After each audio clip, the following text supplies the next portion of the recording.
God's sake, don't touch it. Dad, what's wrong with the telly?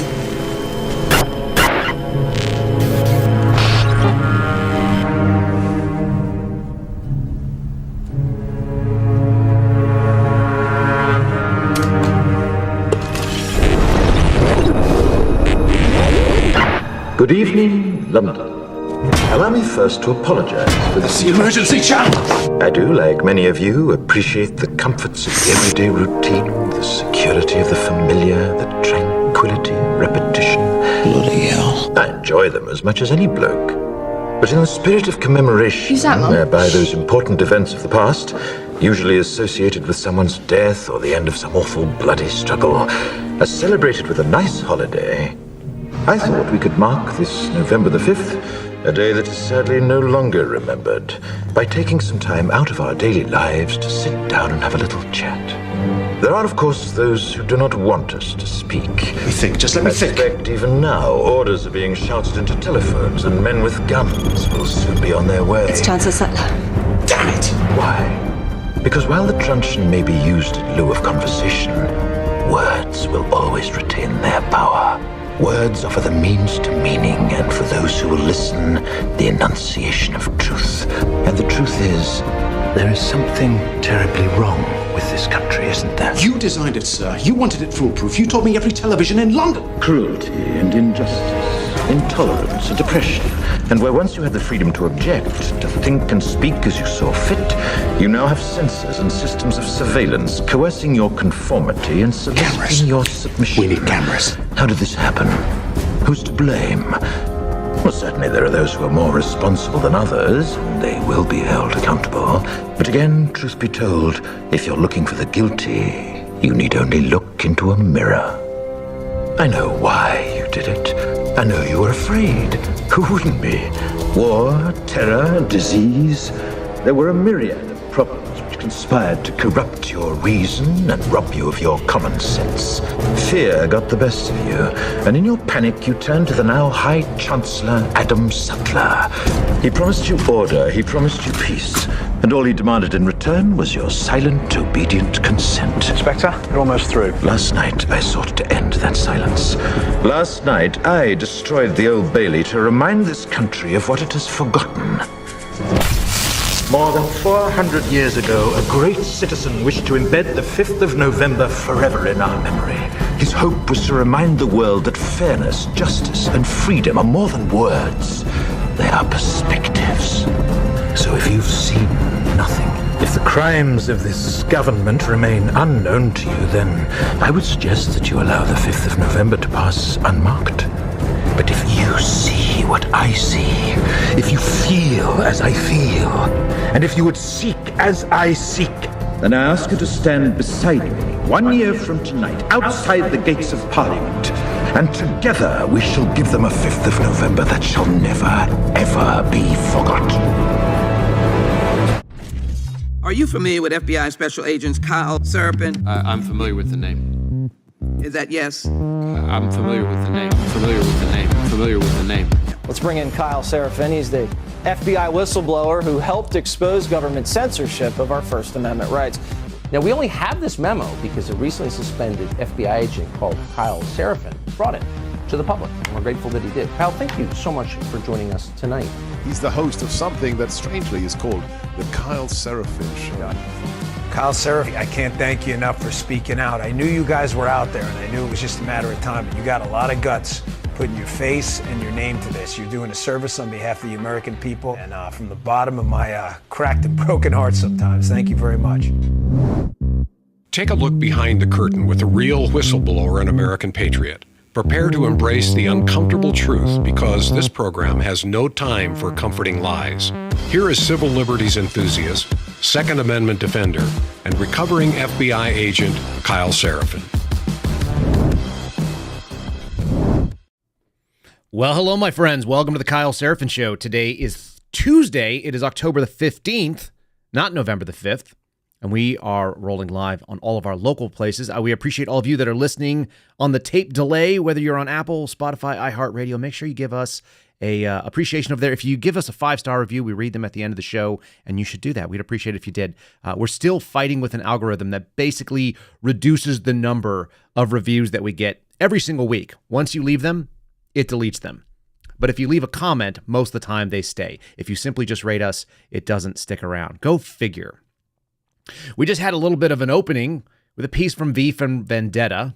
It's Alan Moore's sort of dark fantasy about the way that the political right would take over.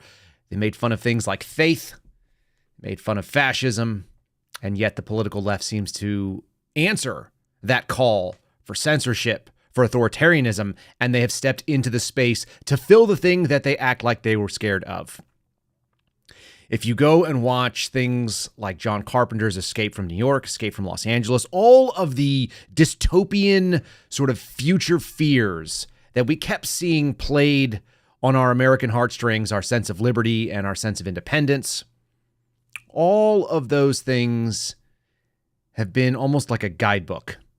The people who were truly liberal in this country are now essentially the conservative parties, but not Republicans, by the way. People who believed in fairness, in freedom, in allowing yourself to stand on your own 2 feet and having the ability to live the life that you wanted. That's not the left. The left has gone beyond whatever it is that they hope to achieve through progress, and they have now ended up exactly at the top of the circle that I like to draw. The political spectrum is not a left and a right in any meaningful way. We should call it the top and the bottom being complete anarchy and people that have no rules whatsoever. And we have to live a little bit to the left or the right of that. But at the top, whether you're on the far right or the far left, you meet in the middle in totalitarianism, whether you want to be a fascist, which tends to be attributed to the far right, if you want to be a communist, an authoritarian under that sort of thing, a socialist, all of those things end up at the top. And it's top forced down, which is to say centralized power. It is the government that our founding fathers warned us about, and they would be rolling in their graves right now. I think it's very interesting to go back and watch things like V for Vendetta, which I remember watching when I want to say it was in college. Go figure. They've taken this on. We're going to talk today about censorship. We're going to talk about the 4th anniversary, which was yesterday, of the Hunter Biden laptop story breaking and then being concealed by the apparatus of the mainstream media and our federal government, and we know that they were in play and in bed together. That has become very clear in the last 4 years, and yet I don't see any machinations or mechanical processes changed for the election that we expect on November the 5th. Nothing has been swapped out. We haven't gotten rid of the machines. The algorithms have not been changed. We have a little bit more awareness of it, and people may be a little bit more pissed off, but will we see a 5th of November pass that will be revolutionary and roll back the tide of censorship? Or are we going to see the same hope, faith in a system that has warranted no faith? It's really difficult for me to look at it optimistically, and yet I'm still optimistic about the future, just not necessarily the future that this country has in the short term. You can't have kids and not be hopeful because you can see the life that they're going to live. But you can't look at our government and the way that it's behaved in the last 4 years, since most people on the political right have looked at what happened in the 2020 election and think it's going to be fine. There's no way it's going to be fine because nothing has changed. That seems eminently apparent to me. And you don't see anybody on the left apologizing and say, you know what? We blew it. There is no accountability. There is no one there saying, let me just take ownership of this. While we're talking about accountability and freedom and sort of the cardinal values that exist for people on the right, I want to say thanks to my buddies that are the sponsors of this program. They bring it to light and they allow us to continue doing what we're doing. If you haven't given Catholic Vote a look, whether you're a Protestant, whether you're a non-denominational Christian, whether you are not Christian at all, if you are a conservative and you believe in things like family and freedom and individual liberties, you should take a look at what they're doing over there. And you should definitely get yourself a copy of The Loop in your email. It's free, first of all. It's not spam. It's always the same format. It doesn't have a bunch of ads or nonsense. It has clickable links that are stories with a headline that you can read the headline, you can read a synopsis, and then you can go and explore further if you're interested. And I highly recommend you do that. You'll be better informed. They do tend to focus on things like pro-life issues, on government tyranny, all the kind of things that resonate with my heartstrings. You will find them at catholicvote.org. You simply have to go to their homepage, and then you're just going to type in your email address and the zip code. They do that for placement purposes. Sometimes they do have some targeted asks of people in the area, and they're not going to be awful. If you guys listen to our Friday show, you know that my father is out there writing 1,000 postcards to people in Arizona, attempting to turn the tide to overcome the sort of apparatus that is the machines. I don't know if it'll work or not. I honestly don't. We might as well try. I'm a firm believer of something. Apparently it's an Indian proverb, but it's this idea that you should row for the shore. You should pray out to God. In other words, invoke the divine and ask for assistance. And yet you should still row like your life depends on it, because God only helps those who help themselves. That's the country wisdom of it. I've said this a few times. This is kind of the guiding principle that I live by. You can pray, but you better start working too. You can't just hang out there and hope someone else is going to do it for us. Let me say that another way for those of you that are in harm's way right now, that have just gone through hurricanes or natural disasters, which happen every year. That's just what happens. It's really simple. The fact is that you can't just sit back and hope that God will work through someone else. You have to be your own first responder. You are the hope. You are the embodiment of the thing that has to be done. And if you're looking around and wondering, who is God going to send? Then you should have that moment from Isaiah 6:8, where there's no one else there. It's just you. And the answer should be an availability for tasking. When I spoke in Idaho not too long ago, I think it was in March or April of this year, I went and spoke there, and I had a whole plan of what I was going to say. And I don't do scripted speeches, and I don't write them down. I just wait for the Holy Spirit to kind of infuse my brain with where I'm supposed to go. And they said, and now, we're going to hear from Kyle Seraphin, and handed me the microphone. And my answer was, here I am. And I encourage a lot of you to take that in. It's something that I've accidentally said since I was a kid. I went to Catholic high schools. I went to Catholic middle school and grade school, various different schools. I went to 10 different schools, but always with that moment of here I am. It was something I heard, I'm sure, in a song. It was a church hymn. I didn't know that it was Isaiah, although I did know that it was Isaiah, but not by name. And I consistently would answer when people would call my name and they would ask me for something. I hate the idea of saying, hey Kyle, what? It's like, what? That doesn't resonate with the way that I respond to questions. It's much more like I did when I was in the military, which is that you give a reporting statement when you're called. And the reporting statement for those of us that are not active duty military anymore, it's here I am. Send me. And then do the thing that you think that you're supposed to be doing, because you are being inspired to do it if you're even asking the question. We're often waiting for a burning bush or this message that's going to come and hit us right in the face, and it doesn't have to happen that way. That's not how it works. It's the silent whisper, is it not? That's what we should be learning from the prophets. In any case, we're not going to just fixate on Old Testament wisdom, which is pervasive in this time right now. The stories of the Old Testament they're so obvious to those of us that are watching the world around us right now. Someone asked me on Twitter yesterday, what is your end game, Seraphin? What are you all about? And I said, my end game is simply that my kids are going to be in a good spot whenever what happens, that my kids are able to be Christian warlords, which I think is sort of a joke. I don't mean that truly seriously. But I expect them to be Christian warlords in the sense that they know what's right and wrong, and they're prepared to hold territory and defend those around them that are weaker. That's what I think the end game looks like. And the reason my end game sits like that, the reason my end game is so specific and yet very generalized, it's because I've seen what the Old Testament says, and the Old Testament says we are coming up to that. It's like the expanding and contracting universe theories. It gets good, and then people don't get good, and then it gets bad. And it's got to be real bad for a while for people to be humbled. And I feel very strongly that we have been in the midst of our humbling at this moment right now. And whether that means that we're going to continue to slide deeper into a hole before we really hit the bottom so people can look around and say, we must do better, we must answer for the sins of this nation, or is it going to be something where we come back from the brink now because we've seen enough? I don't know. So we can pray for the answer, but at the same time, we better row for the shore like it means something. Here's a little reminder for us. 4 years ago yesterday, Emma Jo Morris and Miranda Devine, the New York Post, put out a story, the Hunter Biden laptop from hell story. And Fox News covered it yesterday, saying that it's turned 4 years old, how the media and the intelligence community misled Americans. But if you listen to that little clip we started with V from Vendetta, if you want to know who's to blame, you need only look in the mirror. And why do I say that? She says, this is Emma Jo Morris, who was the editor there. She says, the real sin was the collaboration between social media, legacy media, and the intelligence community. That's obviously the correct answer. That's obviously accurate. But the simple question was, if you didn't know about that then, why not? And there are a lot of people that didn't. I'm reminded that when I was sitting in my boss's office in my last few days working for the FBI, I was in Las Cruces, New Mexico, which is obviously not close to the centers of power. And I was sitting with FBI agents, a supervisor, and another agent walked in, and we were laughing about a Biggie Smalls song that was mixed to Hunter Biden laptops, the greatest hits or the lowlights that were there, him sitting and smoking crack in a sensory deprivation chamber and all the other kind of stuff.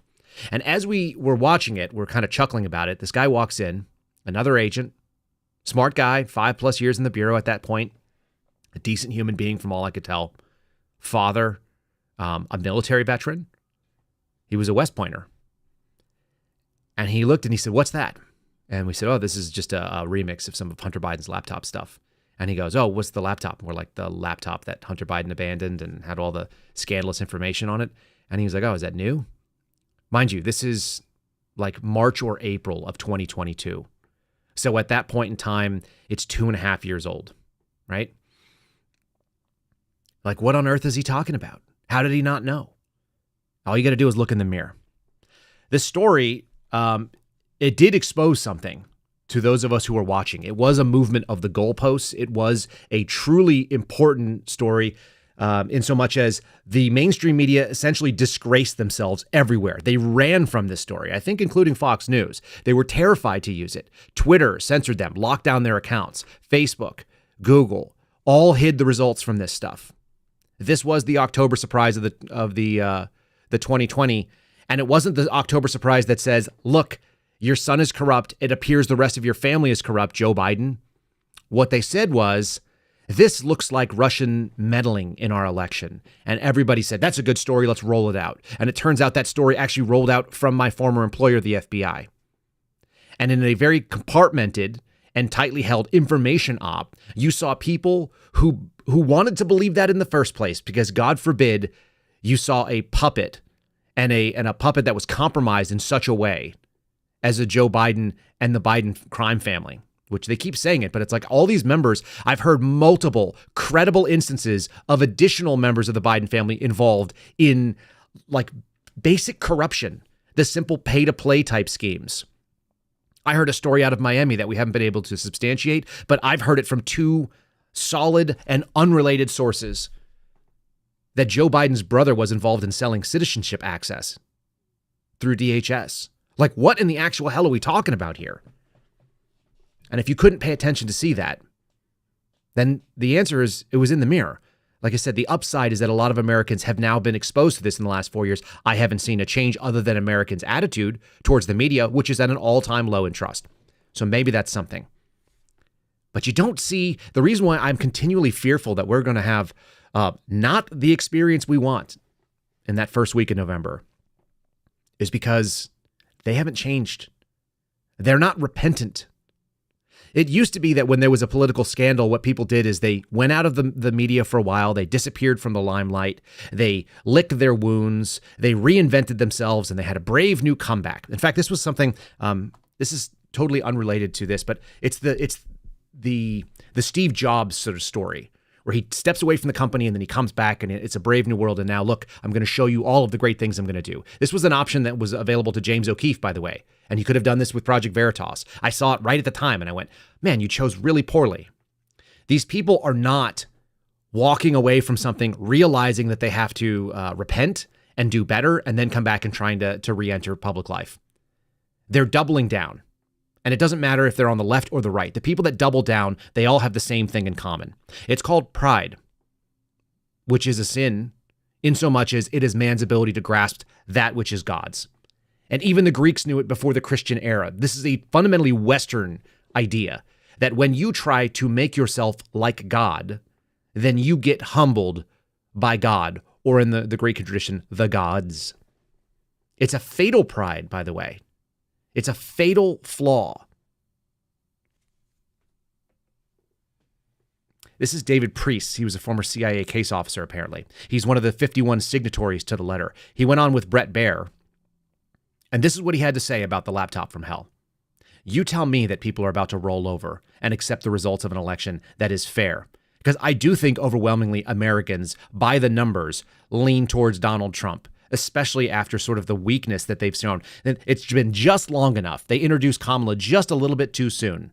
And in doing so, they've exposed how bad she is at this, to the point where even people on the political left are mocking her.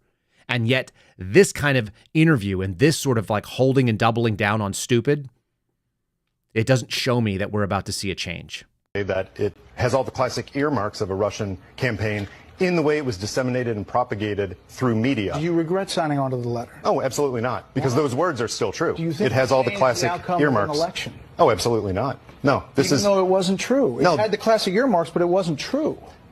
What is not true? That it was Russian disinformation. That's not what we said in the letter. Read the actual letter, and we said we do not know if this is Russian disinformation. It has right? all the classic earmarks of a Russian information operation. Exactly. The difference between an information campaign and a disinformation campaign not get to candidate and a Joe misinformation Biden. campaign. It's not my fault if people don't look up definitions. I know, but the purpose of the letter is to have an effect. And the nuance that you're talking about here never made it to candidate Biden, because he said it plainly on a debate stage that obviously affected the dynamic. Yeah. Don't you think? I would absolutely love for all news media to show nuance on all these issues instead of racing to sound bites. And in this case, some news media race to sound bites. That's not helpful for the American people. And I really wish that people. Was helpful for the American people? Well, instead of quoting one sentence from it, if people actually read maybe an entire paragraph, it shows that we don't know if it's Russian. It affected anything? I don't know if it affected anything. But we don't analyze American political environments. We were trying to. What we were trying to do is point out that this has all the classic earmarks of a Russian information campaign. Not to say it's Russian disinformation, but to say that the propagation through American media and international media has all the classic earmarks of a Russian information campaign, because we've seen it over and over and over again. They love to sow these kind of divisions and exacerbate them. That's not American, that's Russian. I got you. Yeah. But it ended up being a Biden information campaign because he used it in the campaign and in that debate. I encourage you to ask him about that. Yeah, don't take responsibility. Don't agree that, yes, what we wrote was, in fact, a massive mover. And it is demonstrated because of what we saw through the Twitter files and Mark Zuckerberg coming out and standing on Joe Rogan and saying, yeah, we were pressured to do something. And we did that thing. Now, we wanted to do that anyway. But the FBI gave us an out because they're the intelligence people. And this guy says it right up front there. I mean, there's no clearer example of leftist projection than what you just saw there.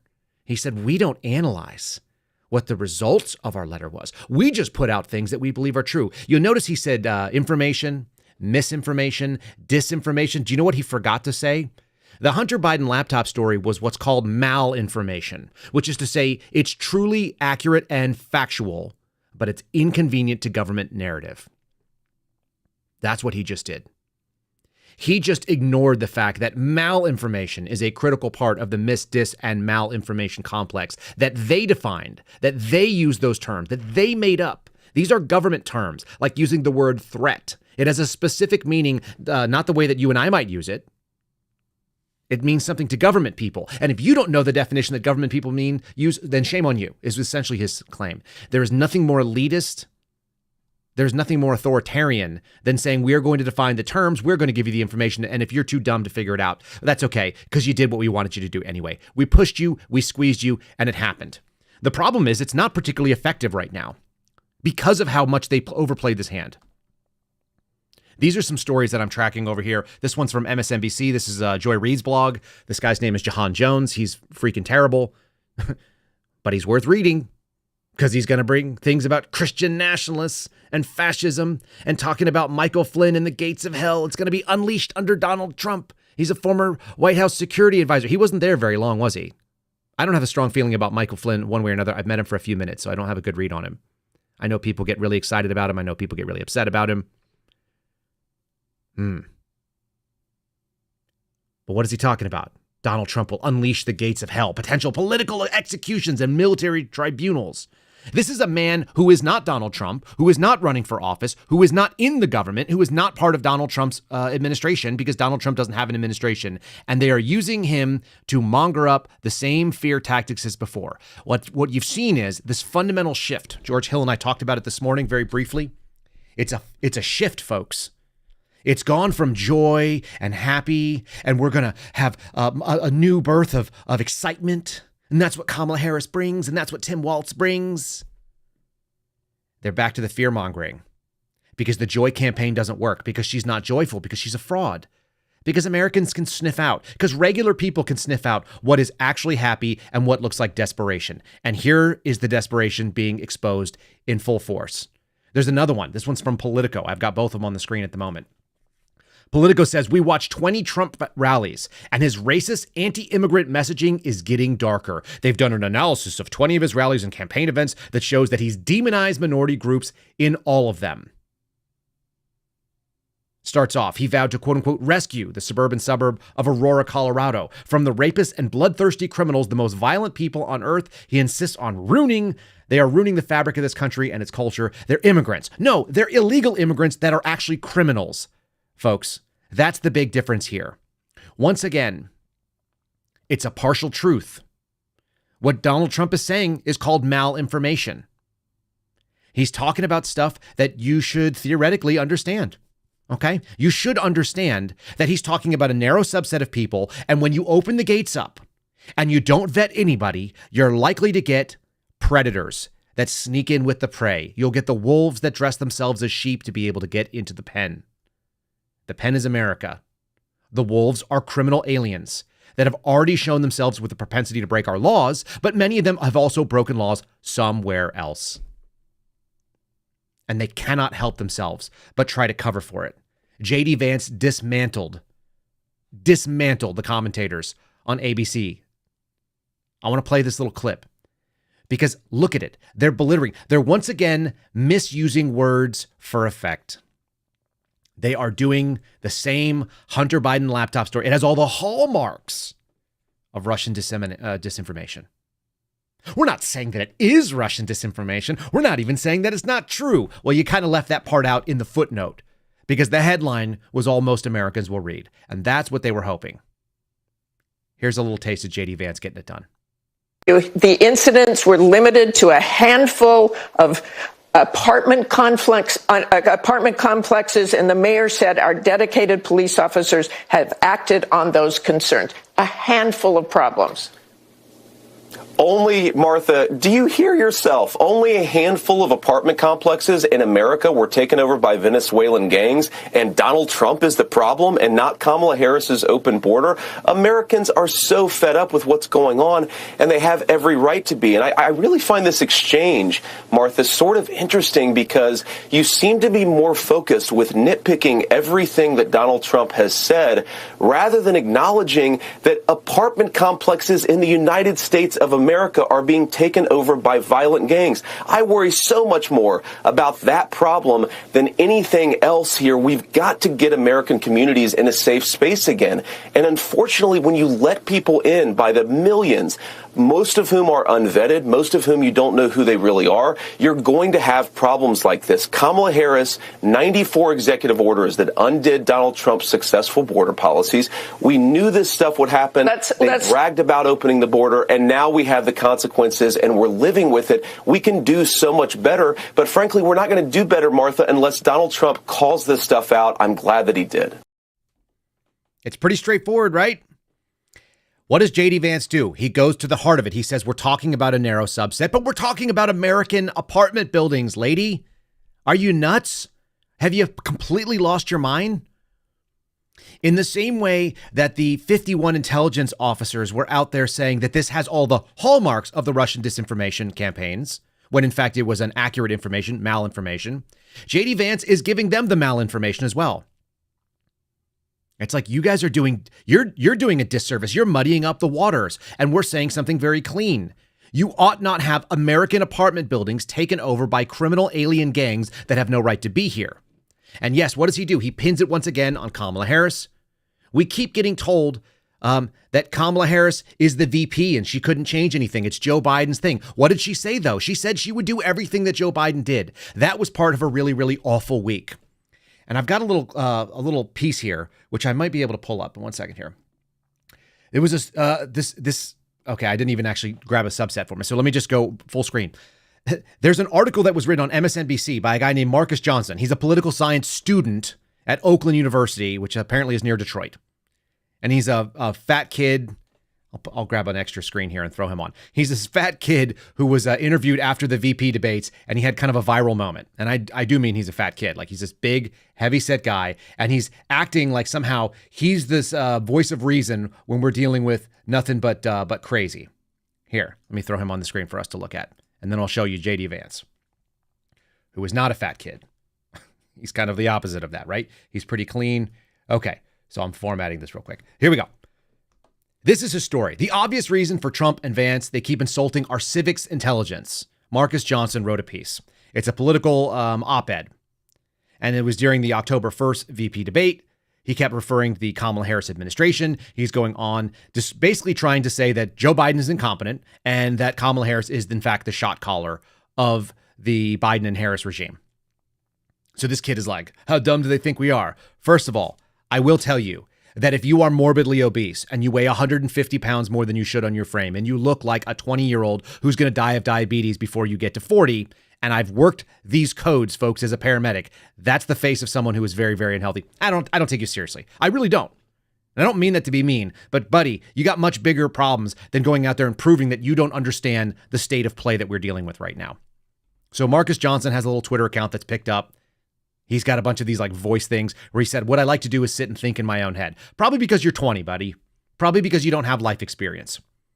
Here's what's really interesting about them calling it the Kamala Harris administration. Kamala Harris, and I will show you a video later on, stands behind the seal of the President of the United States of America without the President of the United States of America being there.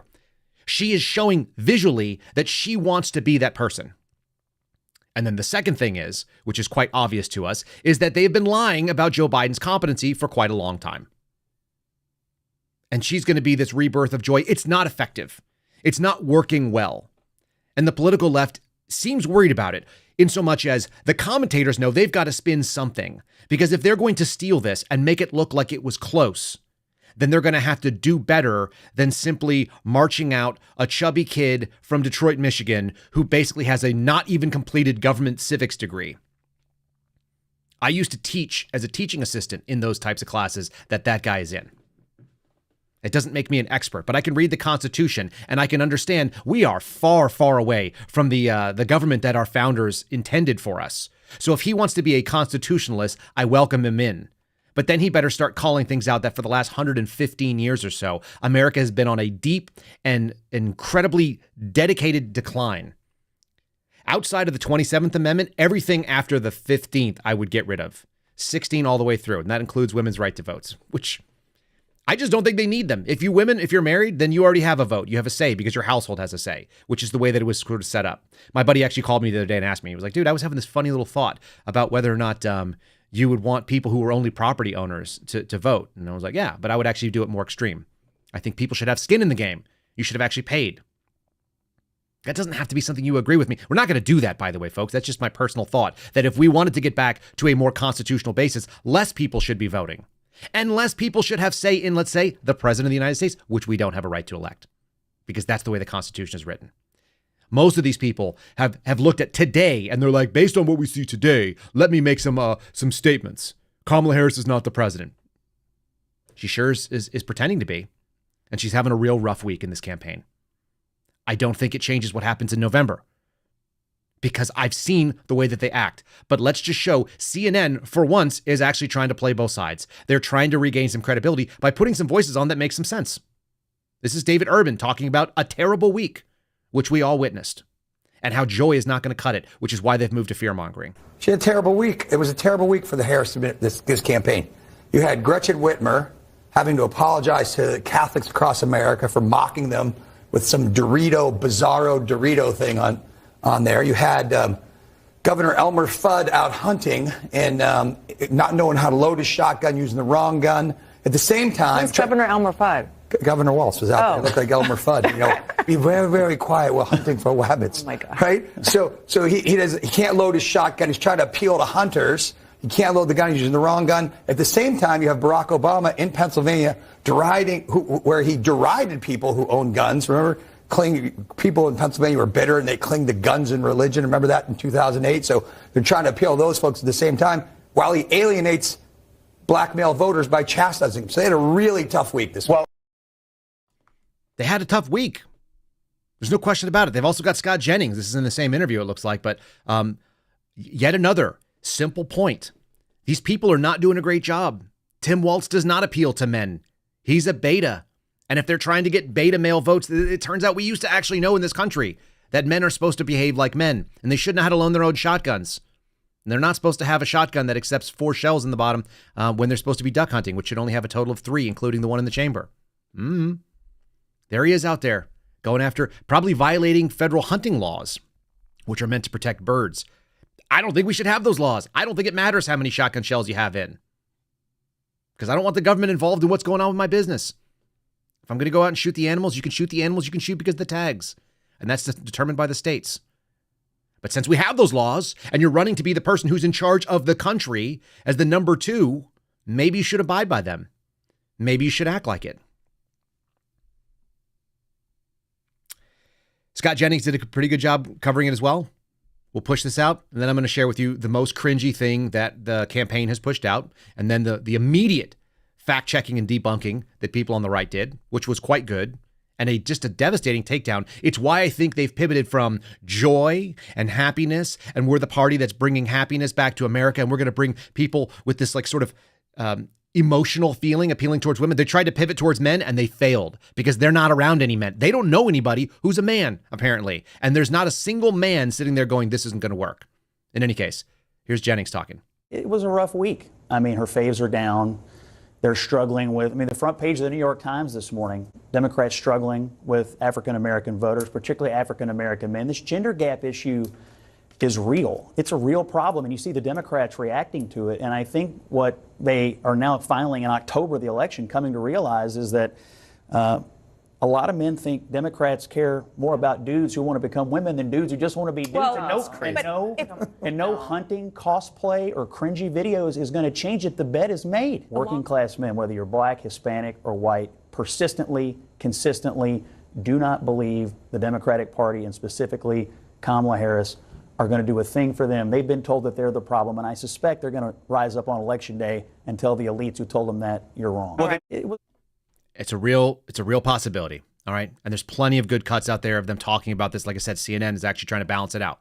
Before we go and show you some of the videos, I want to show you some of the policy in just a second here. Before we do that, I want to say appreciation to my friends over at Patriot Coolers. Something that you probably are not going to find in Tim Waltz's hunting bag. You might find dildos, but not this. Okay, patriotcoolers.com. I probably shouldn't throw that in there. Patriotcoolers.com. My friends over there make an outstanding product. It's something that I use every single day. I've been using the 40 ounce that they gave me called the Major. You guys can get that. We have a link in our description of all of the, whether it's the audio or the video podcast. You can check out that link. It'll take you to the so-called Kyle Seraphin collection. It is suspendables, pre-engraved. They've got them all set up. There's a little bit of a premium price in there, but it is fantastic. And you are going to be able to do it without having to be a graphic designer. That was the major gripe that I had. The thing I like about Patriot Coolers is when we push something to them, they actually go out there and fix it. They care about making sure that their products are accessible to you. Use promo code Kyle, K-Y-L-E. It's just like everything else. You can find that in our show notes as well. Promo code Kyle will save you 10% on the equipment, on the whether you're looking for a big cooler, which is a great idea, especially if you're coming into hunting season. If you're looking for like a new lunchbox, one of their soft-sided coolers, those are highly effective. Or if you're looking for a tumbler for your coffee or for your cold water, or your hot water, or whatever it is. If you drink 40 ounces of tea, make sure you let me know. I want to know who you are. We got to keep an eye on you. But check out patriotcoolers.com. Promo code KYLE. Okay, here's something that they're trying to do. They tried to lure in black men by basically shaming them by having Barack Obama say, hey, how come the brothers aren't being supportive? Why are the brothers not turning out for Kamala? Maybe because she sucks. Maybe because she puts out cringy videos, which are not likable. But maybe because this is their policy. Kamala Harris will create an opportunity agenda for black men. You know what nothing says? Nothing says that you believe in people's capabilities, like telling you a woman is going to come in and fix your situation as a man. I mean, For whatever it's worth, that is just a failing message. Men saying they want to help men, it's a thing. But a woman coming up trying to tell a man, let me make your situation lighter. Let me help you with this burden that you're carrying. It is just the most emasculating thing. And you'd think that they had somebody around them to tell them, like, this isn't going to fly. They want to provide $1 million in loans that are forgivable. So they want to give $1 million loans of $20,000 to black entrepreneurs and others so they can start a business. Man, why just black people? Like, I had to start a business. You kicked me out of the government job. It would have been nice if I had a $20,000 forgivable loan for picking up all the equipment that I did to build this podcast. That would be nice. Support education, training, and mentorship programs. Nothing like the government coming in and saying that they're going to mentor men. Oh, it is so feminine and feminized. And I'm not talking about women here. I'm talking about a feminine ethos that is just wrong, and it doesn't help. They want to protect cryptocurrency investment of black men because what? They're too dumb to make their own investment decisions? It's right on there. You know you're getting into a speculative instrument, so there's going to be risk and then potentially reward. Also emasculating. Just cut their balls off, why don't you? This stuff is not going to work well. A national health initiative focused on illnesses that disproportionately impact black men. What are those? I want to know. That's really wild. And they're going to legalize, this one's the most pandering there is, legalize recreational marijuana. Do you know who starts lots of really good, capable businesses? People that are stoned out of their gourd all day long. Or maybe they're just going to be good voters that do what they're told. God, it's gross. It's so nauseating. So maybe that's how they did that and they did this. This is coming from Politico. Tim Waltz is going to launch a media blitz to woo male voters. And so what is he going to do? He's got this central role. He's going to be the running mate that says, look, I'm a regular man. Look at me. Hi. He like spazzes out, dances like a Disney character. He really does, too. You ever go to see those people that are dressed up in the Disney outfits and you see them and you're like, good Lord, you're a really awkward person. It's cartoonish. And everything he does, from the leg kicks to the hands to the pointing to the frantic movements to not being able to load a shotgun to doing a shotgun video and then like running up and hugging a puppy. It's very gay looking for a man that's 24 years in military service. It doesn't project strength. It doesn't seem like it's going to get us there. Maybe that's how you ended up with the people that said, we're going to do this video. It's called I'm Man Enough. Man enough to vote for Kamala Harris. And then we're going to break down who these clown shows are in case you guys haven't read the full breakdown. You probably know this isn't genuine. I showed it to my wife and she was like, half those guys are gay. Yeah, they are actually gay. And they are actually not conservatives. You can be conservative and gay, or you can be a conservative voting person and have generally ideas about constitutionality. I know some listen to our show. You can also be these guys who are like flamers living in Los Angeles who've never met like somebody who lives at who looks like the person that they're trying to portray. So without any further ado, the cringiest video that's been released probably in American politics in a very long time. I'm a man. I'm a man. I'm a man, man. And I'm man enough. I'm man enough to enjoy a barrel-proof bourbon. Neat. Man enough to cook my steak rare. Man enough to deadlift 500, then braid the out of my daughter's hair. You think I'm afraid to rebuild a carburetor? I eat carburetors for breakfast. I ain't afraid of bears. That's what bear hugs are for. I'll tell you another thing I sure as shit am not afraid of. Women. I'm not afraid of women. I'm not afraid of women. They want to control their bodies? I say go for it. They want to use IVF to start a family? I'm not afraid of families. They want to be childless cat ladies? Have all the cats you want. Woman wants to be president? Well, I hope she has the guts to look me right in the eye and accept my full-throated endorsement. Because I'm man enough to support women. Man enough to know what kind of donuts I like. Man enough to admit I'm lost, even when I refuse to ask for directions. Man enough to not ban young women from reading Little Women. Or one of those pants books that the sisters like. I'm man enough to raw dog a flight. It sucked. Not worth it. I'm man enough to be emotional in front of my wife. In front of my kids. In front of my horse. I'm man enough to tell you that I cry at Love Actually. Good Will Hunting. West Side Story. That and Predator. And I'm sick of so-called men domineering, belittling, and controlling women just so they can feel more powerful. That's not how my mama raised me. I love women. I love women who support their families. Women who decide not to have families. Women who take charge. And I'm man enough to help them win. Yeah, man up, get involved. Puke. Absolutely nauseating. We're going to go through some of the breakdown from Bad Ombre, which is at Joma_GC out on Twitter. A really good breakdown, probably the best that I've seen, and I've read all the other ones. Now, let me just show you something. This is how I talk when I say that I'm man enough to order my steak rare. How freaking weird is that? They got the fattest dude in the world to sit there and put on a cowboy hat. I mean, even James O'Keefe would have been a better option than that. So let's go back to Bad Hombre's thing. Let's break down who these clowns are. First of all, the thing was written and directed and apparently scripted and conceived of by a guy named Jacob Reed. And he's a writer for Jimmy Kimmel. You know, like a real manly man, a Hollywood writer. I've known some Hollywood writers. I'm not mad at them. I would fight them without my hands. I would literally jump into a fight with my friends that I knew that used to write in Hollywood. I would actually fight them with no hands, with just my chin and my forehead. That's how manly they are. Nothing against them. Sorry about that, Cody. All right, Waylon McLean. He's a far-left pro-Antifa comedian and actor who's found limited success. He mostly does improv gigs at the Upright Citizens Brigade, which is one of the weirdest, queerest, like by their own admission, like just strange theater company groups. These are failed, nerdy theater kids working at Upright Citizens Brigade in LA that, you know, you're doing weird sketch comedy. He said that in 2022, he breaks down that he was defining white privilege and why you need to acknowledge it. As of 2024, he's a single man. That's not shocking. Another one's name, the black guy who was telling he could manly deadlift 500, which I doubt, Landru Iwedewu. He's an immigrant from Nigeria. I can't pronounce his name either. Sorry, Nigerians. He's an actor also. He works in the DC-based Octet Productions.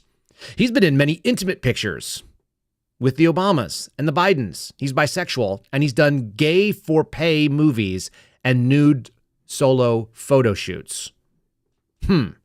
He says that he's man enough to effing braid his daughter's hair, but the problem is he doesn't have a daughter. He's not braiding anybody's hair. I love that. I love this takedown, by the way. Again, Bad Hombre, if you want to follow him. Mike Leffingwell. He's a gay man. He works at the Upright Citizens Brigade as well. Looks like they were recruiting out of basically like sketch comedy groups. He's an acting coach, a cartoon writer, and his public Instagram, he's proud of his participation there. You know, I'm not saying that gay voters are not voters. I'm just saying if you're trying to do a manly man thing, it's generally not going to be gay men who work in Los Angeles and are part of the wannabe comedy circuit. It's just not who works out. The fat guy, the really fat guy, yes, you know exactly who I'm talking about. The guy who looks a lot like, what is the purple character from, I can't remember his name. The purple character in McDonald's. You guys will have to put it in the chat for me. Oh, man, it escapes me. But anyway, he's built about the same way. He's built like the Snapchat logo. His name is Winston Carter. He claims to be a mechanic and a rancher. He's an actor associated with Taft Broadcasting Company. He's been in a couple of crappy movies, mainly as an extra. And also, he was the starring character in a low-budget superhero film called Spaghetti Man. Shocker. A guy who looks like he's about 450 pounds was playing in a superhero movie called Spaghetti Man. So there's that. And then Tony Ketchum is the guy that you saw that had the big beard. He's the white, bearded, rugged-looking grandpa with a cut-off, sleeveless, weird shirt. Somehow he destroyed like a Wrangler t-shirt, or a dress shirt, rather, a button-up. He mostly does low-budget independent films, also an actor. He did the voice of Peepaw in a movie called Car Bots. In real life, he's been unmarried.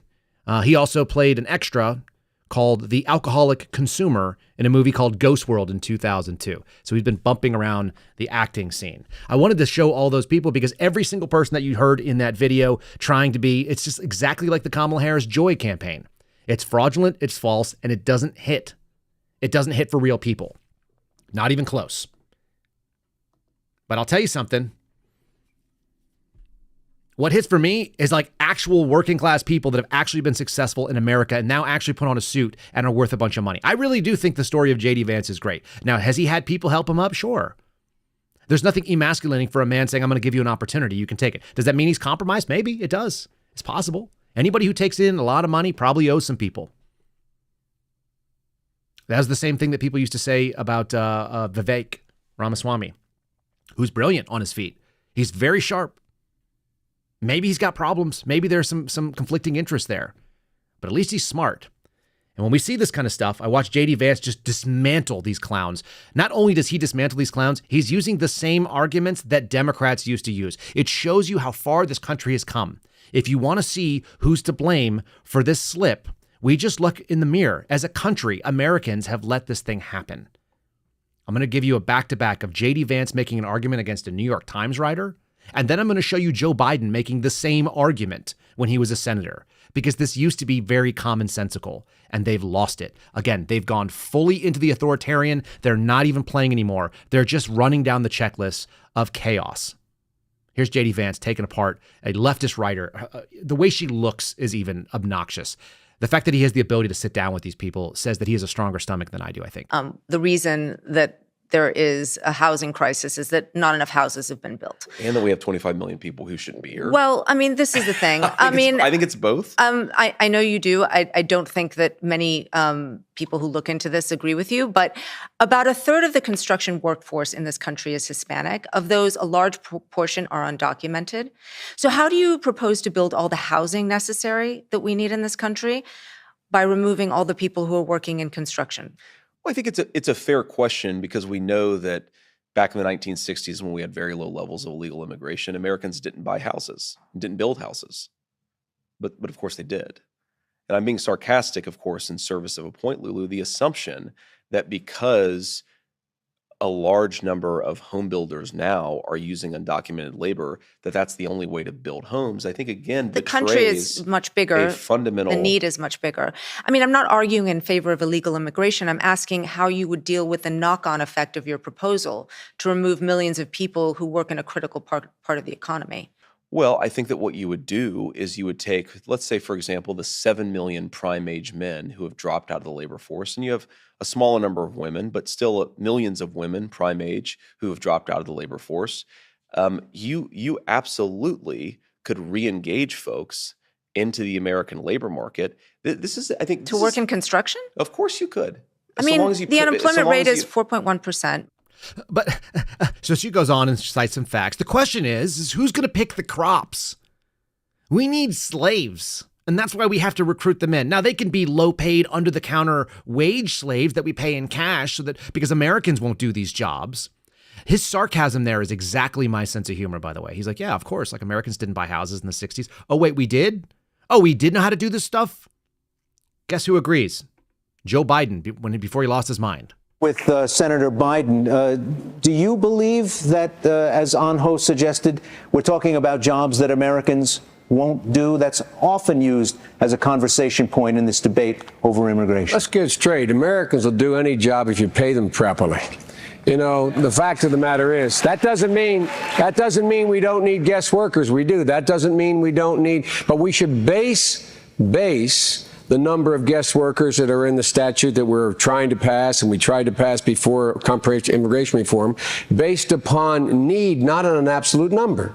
And we should require employers to offer those jobs to citizens to see if they want those jobs.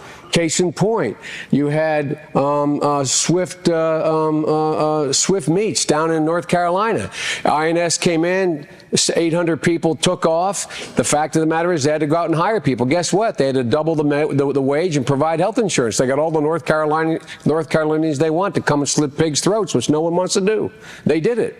And so that doesn't mean there's not room. We need agricultural workers. We need H-1B visas. We need what, in fact, exists as a need, not as an artificial number to allow employers to drive down wages. That was 2007. So that seemed pretty reasonable. I think we could all kind of go, yeah, Joe Biden, not crazy at that point in time. Democrat Party, Main Street, that was a candidate. They were sitting on there. That was Barack Obama sitting next to him. That was before he was elected as president. So what are they doing? Having a common sense discussion about how the wages are going to go down when you bring in illegal people? They used to actually know this stuff. They still know this stuff. And maybe that's why they have to put these kind of opinion pieces out. This one's coming from MSNBC. A military that quashes protest is part of Donald Trump's fascistic dream. You're never going to believe who wrote this. Speaking of the 51 intel clowns.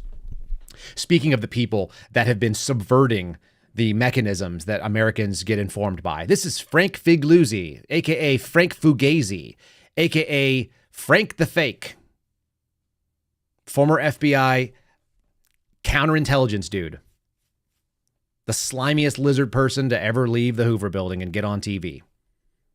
A military that quashes protest is part of Donald Trump's fascistic dream. It's his fantasy that the military would be handling his political adversaries, a revelation of what could be in store. Fear, fear, fear, scary, scary, scary. We're done with the joy, apparently. The thing is, I am old enough to remember that the political left absolutely knows how to use fear. And they have no problem threatening federal government force against you, the American citizen, for simply exercising rights that are guaranteed to you under the Constitution because the founders acknowledged that God gave them to you, not government. Frank doesn't know that. Frank is a violator of the oath, pretty clearly. Frank is garbage. He was a garbage agent. What's fun is when you say stuff like that on a podcast like I have, which is not that big, it turns out some of the people that listen to me worked with Frank. They worked in the FBI, and they're not coming out in droves and saying, Seraphin, you're way off base. He's a great dude. They're like, no, he was a piece of garbage. He was a classic blue flamer, which is our little word for people who are corporate ladder climbers, except they do it in the government. The blue flame is the color of the afterburner. They light the afterburner on their career. They never do the work, and then they get to the top, and they never did the work to begin with. So then they can make great policy discussions.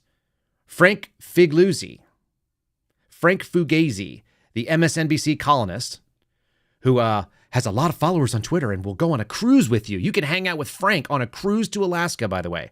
I've seen that. It's unbelievable. What about Joe Biden talking about American citizens with the military? Doesn't he kind of imply that he's willing to bomb you, that you can't fight back against tyrannical government? I have a super clip. I put it together. It's not nearly as slick as some of the others. But listen, I got about 105 seconds of Joe Biden telling me that he's going to kill us if we want to think that we can resist the federal government, that we can't actually stand against tyranny. This is the guy that supposedly is the real president, some of which he says articulately. A bunch of it, he can't figure it out. He can't actually put the words together, which is why we think Kamala's in charge. Here we go. And ban the number of bullets that can go in a magazine. There's no need for any of that. I love my right-wing friends who talk about the tree of liberty is water with the blood of patriots. If you need to work about taking on the federal government, you need some F-15s. You don't need an AR-15. I'm serious. Think about it. And I might add, the Second Amendment from the day it was passed limited the type of people who could own a gun and what type of weapon you could own. You couldn't buy a cannon. Those who say the blood of patriots, and all the stuff about how we're going to have to move against the government. Well, the tree of liberty is not water with the blood of patriots. What's happened is that there never been, if you wanted to think you need to have weapons to take on the government, you need F-15s and maybe some nuclear weapons. The point is that there's always been the ability to rationally limit the type of weapon that can be owned and who can own it. Hey, if they want to think to take on government, if we get out of line, which they're talking again about, well, guess what? They need F-15s. They don't need a rifle. For those brave right-wing Americans who say it's all about keeping America's independent and safe, if you want to fight against the country, you need an F-15. You need something a little more. People said the blood of liberty, the tree of liberty is water with the blood of patriots. Well, guess what, man? I didn't see a whole lot of patriots that are out there walking around making sure that we have these weapons. Well, and if you really want to worry about the government, you need an F-16. There you go. Joe Biden. He's just mocking your Second Amendment. He's mocking your ability to resist government tyranny. Government should be afraid of its people. People should not be afraid of the government. And in various words that he said multiple times, it's obviously something he loves to go out there and stand in front of these idiots that are cheering like seals about losing their own liberties. They're not liberals anymore, folks. That's why I don't say it. I say leftists. Liberals, theoretically, at least have a basis in liberty, which is freedom. They don't like it. They don't want that. And they're telling you that over and over again. It's pretty staggering to me. I'm going to tell you what inspired the name for this one, for this particular episode. This is why I led off with the V for Vendetta clip. And I don't normally do it, but I think I'm going to actually leave that out there. I'm going to put the V for Vendetta clip as the opener for the audio podcast as well. So those of you who are hearing it first and you're wondering like, hey, did we just get 3 minutes of a movie? Yeah, you did. And this is why. Lake Lure, North Carolina, hurricane, the recovery effort. The city council there And the city manager stands by the assistant fire chief who threatened to arrest helicopter pilots on rescue missions. That's pretty staggering. This one's coming from the Post-Millennial. This lady says, by the way, defending this man. The world is backwards. You can see his face. He's got that the stupid sort of firefighter. Look, firefighters, I don't know why you think handlebars. Some of them look very, very good, and you look like a legit stud. But most of you look like fools. And when I can't see where your chin ends and you've cut off the beard on your chin, that was the only delineator for where your face was, because you look like a tubby turd. This guy's name, the assistant fire chief's name was Melton, Chris Melton. I feel like I know a Chris Melton, probably not the same guy. The story goes is that there was a volunteer helicopter pilot who was trying to go out and do civilian citizen rescues, which you have every right to do in America. There were no fly restrictions that were placed by the FAA, so the federal government didn't say you couldn't do it. And what happens? The local fire department, of all people, said you can't do it. I highlighted something here that really, really blew my mind. The Lake Lure town manager, Olivia Stewman, that's the woman you're seeing on the screen, spoke to the Queen City News after the incident and justified Melton threatening Seedman, Seedham, that's the guy who was flying the helicopter, with arrest. Justified it. First of all, fire departments, you may be able to do some code enforcement, but you don't have law enforcement authorities, and certainly not over FAA matters. Give me a break. When Stewman was asked, this is the town manager, if the fire department did what was appropriate, she said yes. Of course she did. Because liberal white ladies and this protectionism is the exact wrong answer. She said, yes, they were doing what they were supposed to do at that time. The press pushed on and said, but the FAA website said that there was no flight restrictions in the air at that time. Do you agree with it? And her story is that the airport didn't have power. The helicopter pilots knew that, by the way. You don't need to have an airport with power to fly VFR. Visual flight rules. You can fly with a tower or not a tower. You don't need it. Tower is in an advise-only role, turns out. And the story is that she just said that it was just going to be more dangerous for us. She said personal aircraft that landed was not only unauthorized, but also they provided no notification that they were coming, unnecessary in an emergency. We don't need to ask permission to help out fellow citizens. She said, and that did pose a potential risk to ongoing operations with search and rescue. Turns out they were the only bird in the sky. That's not a risk. And then it just wasn't safe for them to be there as, here's the real key part, regular citizens, especially since we didn't know who they were or what they were doing. Go F yourself, lady. We don't have to ask permission to exercise civil liberties that exist. We don't have to ask your permission to fly a helicopter if we are people who own helicopters. If there's no restriction, then the default position is yes. That's what American liberty is supposed to be about. That's the whole point. That's why V for Vendetta. That's why look in the mirror. And if you think the government is supposed to give you permission, how many things do you have to do? How many positions do you have to be in to ask for your right to speak? Do you have to clear it with your state government if you want to go and have a speech that's being done at the city council? Do you have to send them an advance copy? Do you have to go and submit the story about some political official that's abusing their authorities? Do you have to send that out to them in advance to get their approval? The FBI would like that. That's the story of the 51 intelligence professionals. The FBI was very offended that the New York Post decided to run a story that was accurate, that was truthful, and was going to damage their preferred candidate. You don't ask permission from your government to do the things that you are granted the right to do by God. Americans asking for permission from their government is antithetical to American ideas. That's un-American. They threw off the yoke of a previous king for that reason, and we've taken on an awful lot of burden since then. Here's Kamala Harris telling you she wants to lead the government that has also been responsible for all the atrocities, because she's so serious that she's now going to tell you what a terrible place it is. This is the idea that my friend Joe Altman was talking about, that she's a foreigner. She doesn't embrace that America is a country that has the right to exist in its own way, and she wants to be in charge of it. Maybe that's why she's getting lampooned by the people on the political left. I'm going to wrap up with some comedy, and then we'll wrap up with something kind of a serious look at it. Here she is talking about how the U.S. government needs to acknowledge its role. She wants to be in charge of this thing, this terrible animal. Why? It is an honor, of course, to be with you this week as we celebrate Indigenous Peoples Day, as we speak truth about our nation's history. Since 1934, every October, the United States has recognized the voyage of the European explorers who first landed on the shores of the Americas. But that is not the whole story. That has never been the whole story. Those explorers ushered in a wave of devastation for tribal nations, perpetrating violence, stealing land, and spreading disease.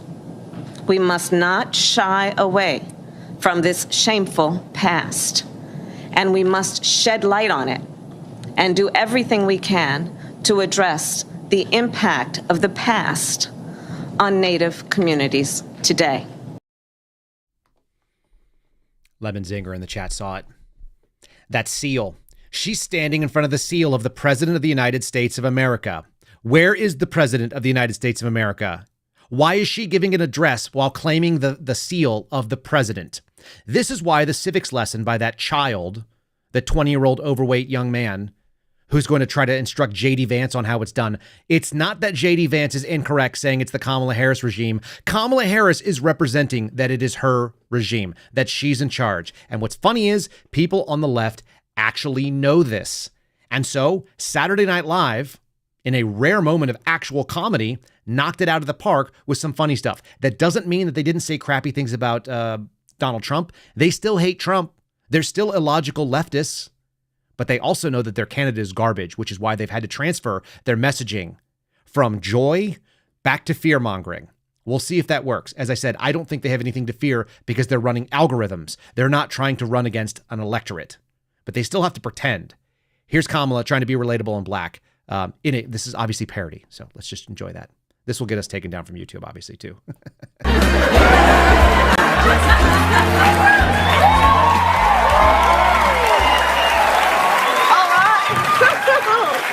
Oh man, that felt good. And Donald doesn't think I'm black. Okay, listen up, everyone. We couldn't have gotten here without one man, and his name is Joe Biden. Get on out here, Joe Biden.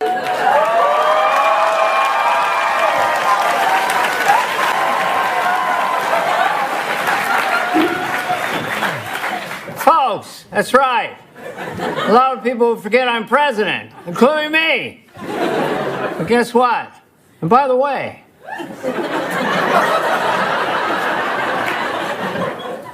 I think I did a pretty good job. I passed more bills than any president in history. But folks, we still got work to do, no joke. I'm being serious right now, come on. And guess what? And by the way, the fact of the matter is, the rich don't pay their fair share. They gotta pay the fair share. We gotta build back better. The build back the better, the better part, the better. Build back the better. Can't believe it's not butter. Thank you, Joe Biden. Thank you so much. Thank you.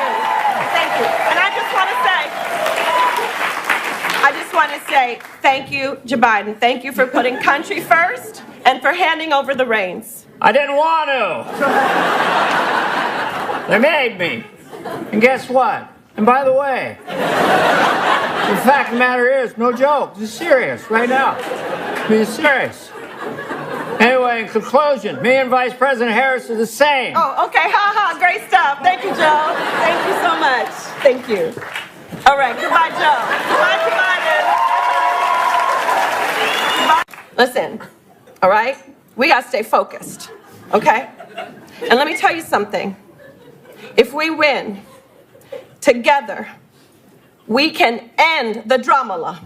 End the traumala. And go relax in our pajamas. Because if there's one thing I know, he's back. He's back. Oopsie. All right, you want in? Yeah. Come on in. Okay. Hey there. Is that nice? Yeah, it's really good. Okay. Hi there. Okay. How did I get back here? I don't know. I left it on. I let it go for 2.5 minutes. Why? Because it's so good. Because he goes back and sniffs her. Look, they just showed Joe Biden as demented, repeating himself, old, wandering, sniffing. That's SNL, folks. That's the people on the left that know that this is a garbage campaign. And Dana Carvey is hilarious. Like, he's as good as it gets. They're not bad either on some of the skits they did. Here's them kind of mocking the idea of black jobs and some of the other weird things that have been said. A rare moment where you've got SNL actually knocking it down. They just are poking. That's what humor used to be in this country. We used to make fun of whoever had the power. So good for them. That's why I'm playing it. I don't think people should necessarily tune in and watch SNL, but I'll take these clips all day long. These are amusing. They also show why there's panic.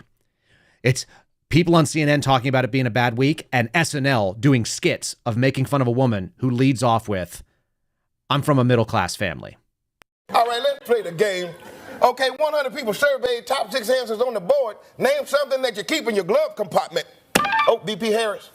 Steve, look, I was raised in a middle-class family, all right? Oh, here we go. Okay, my mother raised my sister and me, all right? Yeah. She worked hard and saved up. Yeah, uh-huh. And we had a second mother, too. Okay. Did that mother have a glove compartment? A small business owner named Miss Shelton. Okay, we got that. Something that you keep in your glove compartment. Oh, a Glock, Steve. A big old Glock. Oh, snap.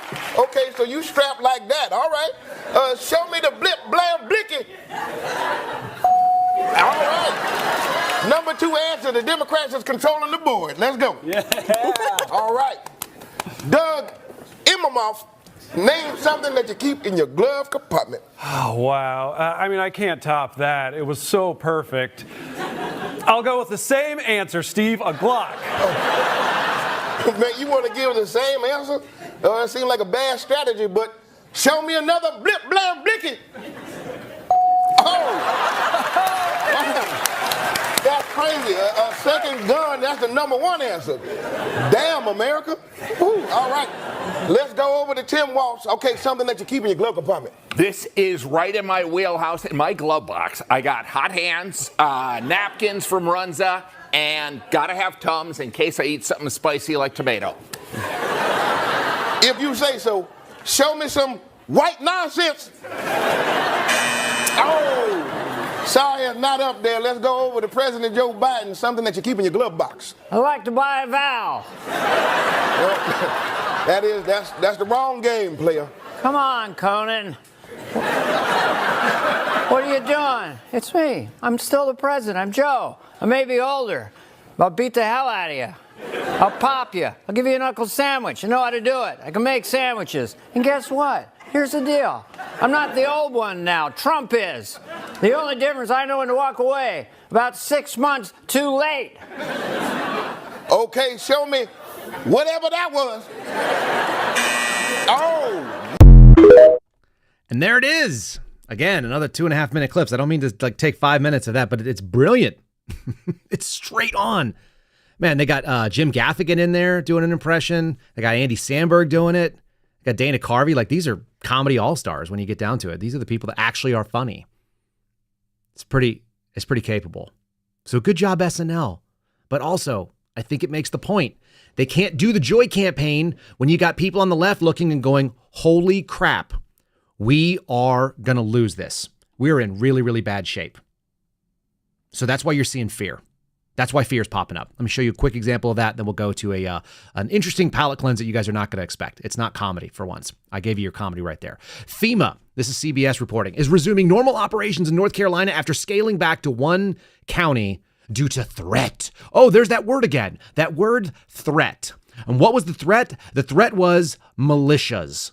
That there was apparently a militia group running around getting ready to hunt down people that are in the government, that are doing disaster relief. It turns out it was one guy standing with a rifle saying that these people suck.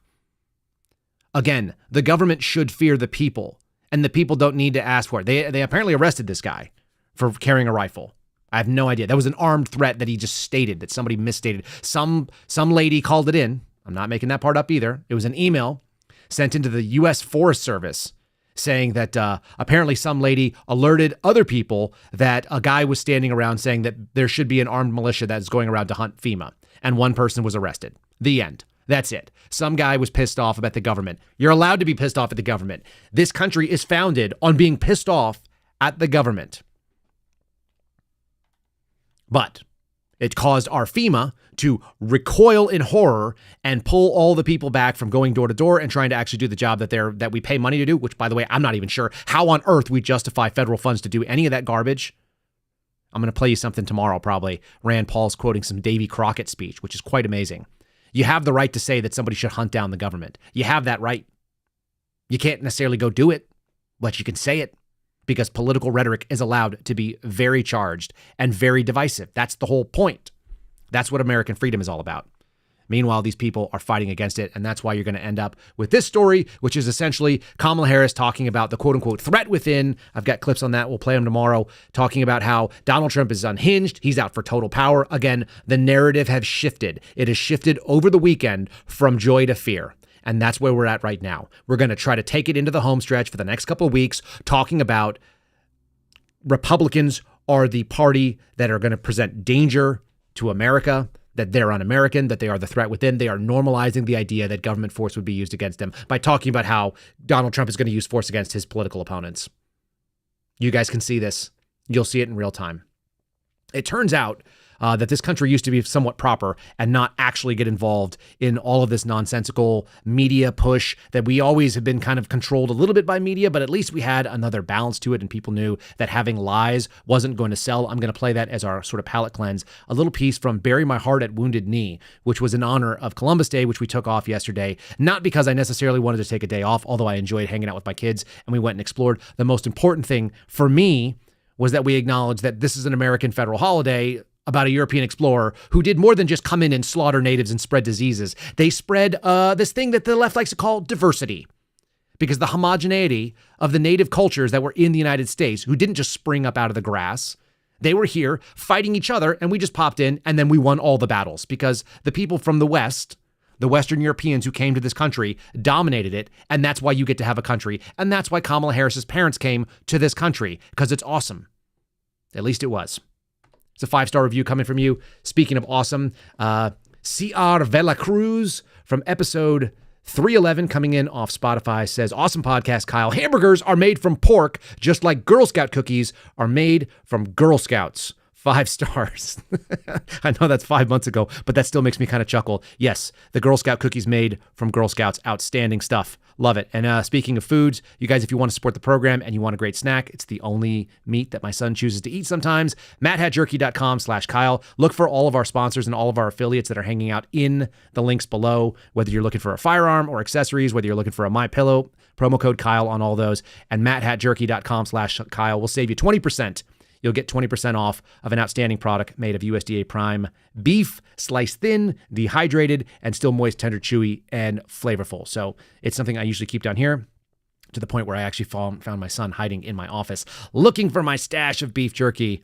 We had to buy him his own bags. If you guys have not tried it out, you're missing out. It is far better than anything else I've seen. And I've tried all the like premium gas station brands and the little like mom and pop stores that are selling them. And I've tried the stuff from Costco, whether it's big or small production. Mad Hat Jerky, pretty cool. And a great American story. 11-year-old kid launched a company. Now he's 18 and running it with like 20 plus employees. So good for them. And we appreciate you guys supporting that. All right, here is your palate cleanse as promised. A little taste of a sit down between troops from the U.S. Army and those noble savages that I keep hearing about, how they were so in tune with the lands. A little dose of reality. This is from 2007, folks. It's not even that old. Again, the same time that Joe Biden was making sense, so was Hollywood. Sitting Bull requested this council. We await his words. Take your soldiers out of here. They scare the game away. Very well, sir. Tell me then, how far away should I take my men? You must take them out of our lands. What precisely are your lands? These are the lands where my people lived before you whites first came. I don't understand. We whites were not your first enemies. Why don't you demand back the land in Minnesota where the Chippewa and others forced you from years before? The Black Hills are sacred land given to my people by Wakantonka. Very convenient to cloak your claims in spiritualism. And what would you say to the Mormons and others who believe that their God has given to them Indian lands in the West? I would say they should listen to Wakantonka.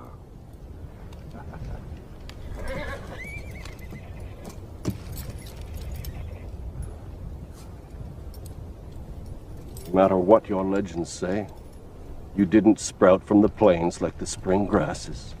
and you didn't coalesce out of the ether. You came out of the Minnesota woodlands, armed to the teeth, and set upon your fellow man. You massacred the Kiowa, the Omaha, the Ponca, the Oto, and the Pawnee without mercy. And yet you claim the Black Hills as a private preserve bequeathed to you by the Great Spirit. And who gave us the guns and powder to kill our enemies? And who traded weapons to the Chippewa and others who drove us from our home? Chief Sitting Bull, the proposition that you were a peaceable people before the appearance of the white man is the most fanciful legend of all. You were killing each other for hundreds of moons before the first white stepped foot on this continent. You conquered those tribes, lusting for their game and their lands, just as we have now conquered you for no less noble a cause. This is your story of my people. This is the truth, not legend. Pretty straightforward. The truth is that people have been warring at each other's throats for a very long time, and that include all of the so-called idyllic noble savage. The myth of the noble savage is a real thing in American history, and it was created by people who are bleeding heart libs. You guys can look into that if you want. This story is called Bury My Heart at Wounded Knee. It was a 70s novel, including some sort of perspective from the native tribes, but also it was made into a movie in 2007, and you guys can find it out there if you want to go look at it. Thanks so much for joining us for the program today. I hope that was informative. I hope it gives you some perspective. I hope that it doesn't disappoint you that we are going to be looking at more rough times, because we certainly are. Anybody that tells you that this country is about to run down the road for Trump, they're not paying attention to what we saw last time, which is that we haven't changed the mechanics. And when you see them move from joy to fear, I think playtime is over for the people on the political left as well. So it's time to tuck in. Go out there and meet your neighbors. Go out there and shake their hands so they know your faces and know that you're a person. Whether you agree on politics or not, you still live in the same area. You have more in common than you don't. And it's going to take your outreach, because it's not coming from the other side. Make sure you're out there getting it done. All right, God bless all of you. I look forward to seeing you again tomorrow on Wednesday. I hope you have a great rest of your day and that you're kicking off the week. If you're a real person who doesn't have a federal job, then this is probably day number 2. But for me, again, we'll start the week. Talk to you all soon. Thanks for listening to The Kyle Seraphin Show, streamed live weekdays on rumble.com/Kyle Seraphin. Follow Kyle on Twitter, Truth Social, and Instagram @Kyle Seraphin.